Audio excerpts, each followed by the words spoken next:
నమస్తే అందరికీ. ఈ వీడియో చూసిన ప్రతి ఒక్కరికి రిక్వెస్ట్ చేసుకున్నాను, బెగ్గింగ్ చేస్తున్నాను, అడుక్కుంటున్నాను. దయచేసి ఇది ముఖ్యమంత్రి గారికి మరియు లోకేష్ అన్నకి మరియు పవన్ అన్నకి చేరేట్ చేయండి. అంటే నేను చెప్పేది మీరు వినండి. మీకు ఓకే అనిపిస్తేనే చేయండి. ఇప్పుడు మీకు 1 ఎకరా భూమి ఉంది అనుకోండి. రిజిస్ట్రేషన్ అంటే ఏంటంటే పక్కా రిజిస్ట్రేషన్ అంటే మీ మీ మీ అత్త వాళ్ళు మీకు ఒక కానుకగా ఒక 2 ఎకరాలు కట్నం ఇచ్చారు అనుకోండి. ఆ 2 ఎకరాలు ఎలాగా? ఇప్పుడు ఆ 2 ఎకరాలు పక్కా రిజిస్ట్రేషన్ చేయించుకుంటాం. ఎలా అండి? అంటే పక్కాగా ఆ భూమి మీదే. ఈ భూమిని ఎవరు కబ్జా చేయకూడదు, తీసుకోకూడదు అని ఒక రూల్ అనేది గవర్నమెంట్ ద్వారా పొందేదానికి కట్టేదాన్నే రిజిస్ట్రేషన్ అంటాం. గవర్నమెంట్కి డబ్బులు పే చేసి నా భూమిని ఇంకెవరు కూడా కబ్జా చేయకూడదు, ఇంకెవరు కూడా వేయకూడదు, ఇంకెవరు కూడా చేయకూడదు అని రిజిస్ట్రేషన్ అంటారండి. దానికి డబ్బులు కడతాం. ఈ డబ్బులన్నీ కూడా గవర్నమెంట్ సెక్టార్లో ఉండే ప్రతి ఒక్క వారికి శాలరీ పరంగా వెళ్తుంది. అది కూడా ట్యాక్సే అండి. అది కూడా వన్ ఆఫ్ ద ట్యాక్స్.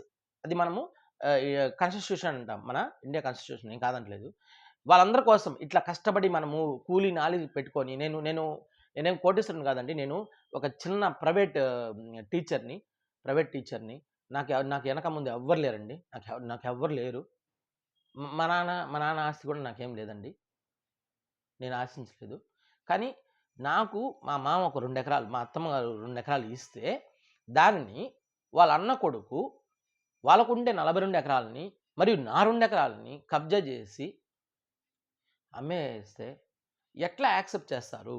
ఇప్పుడు మీరు అన్నం వండుకున్నారు. ఆ అన్నాన్ని వేరే వాడు వచ్చి లాక్కుని పోతే ఉంటారా? చెప్పండి. 6 నెలలకు చట్టం ఏంది? నాకు అర్థం కావట్లేదు. రిజిస్ట్రేషన్ అంటేనే గవర్నమెంట్ నుంచి అప్రూవల్మెంట్ వచ్చినట్టు కదా. పాస్బుక్ ఉంటేనేనా? అటువంటిప్పుడు రిజిస్ట్రేషన్ ఎందుకు పెట్టారు? సబ్ కలెక్టర్ మీద ఎందుకు డబ్బులు కట్టాలా?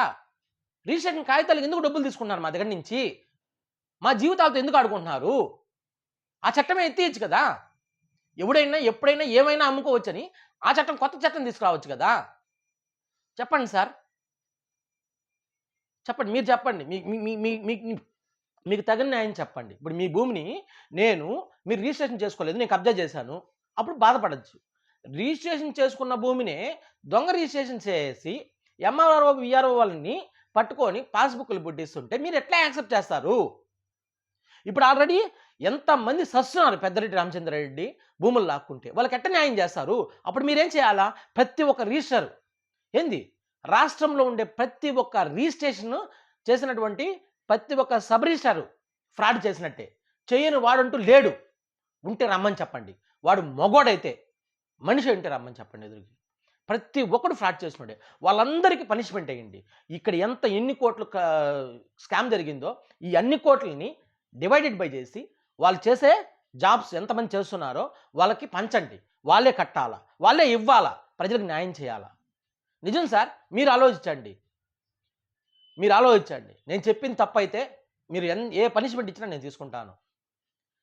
మీరు ఆలోచించండి సార్. ఒక 100 రూపాయలు సంపాదించాలంటే ఒక కూలోడు ఎన్ని రోజులు కష్టపడాలి?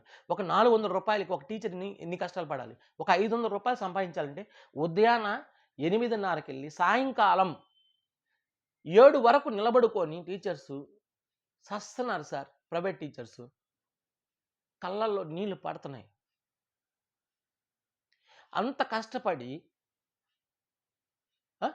ట్యాక్సులు కట్టి గవర్నమెంట్ సెక్టార్లో ఉండే ప్రతి ఒక్క డిపార్ట్మెంట్లో ఉండే ప్రతి ఒక్కరికి శాలరీలు మేము పే చేస్తున్నాం సార్. అందుకని మాకే అన్యాయం చేయాలా? మాకు అన్యాయం చేయాలి చెప్పండి. ఇప్పుడు ఆడబిడ్డలు ఒక 2 ఉంటారు. వాళ్ళకేం తెలియదు, ఏమీ తెలియదు. వాళ్ళ అన్న కొడుకో తమ్ముడు కొడుకో ఉంటాడు. వాడు మొత్తం కబ్జా చేసి నూకే వేస్తే ఇది కరెక్ట్ అంటారా? మీరు ఆలోచించండి సార్. మీరు జీవితాంతం మిమ్మల్ని ప్రాణాలుగా పూజిస్తారు ప్రజలు. ఎప్పుడు తెలుసా? మీరు ఈ ఒక్కటి చేయండి. ఇట్టాటి ఒక్క స్కామ్ కాదు, వేల స్కామ్లు ఉన్నాయి, లక్షల స్కామ్లు ఉన్నాయి సార్.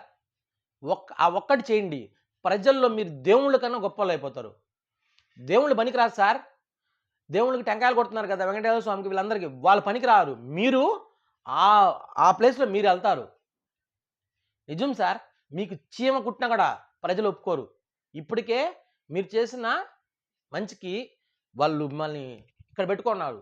ఇంకొద్దిగా మంచిగా చేశారంటే మాత్రం అవతలోడు మిమ్మల్ని ఒక మాట అంటే వాడి చర్మం కింద నుంచి పై వరకు చించేస్తారు సార్. దయచేసి నేను చెప్పేది కొద్దిగా అర్థం చేసుకొని న్యాయం చేయండి సార్. నాకెట్టో న్యాయం జరగదని నేను డిక్లేర్ అయిపోయాను. వాళ్ళకన్నా చేయండి.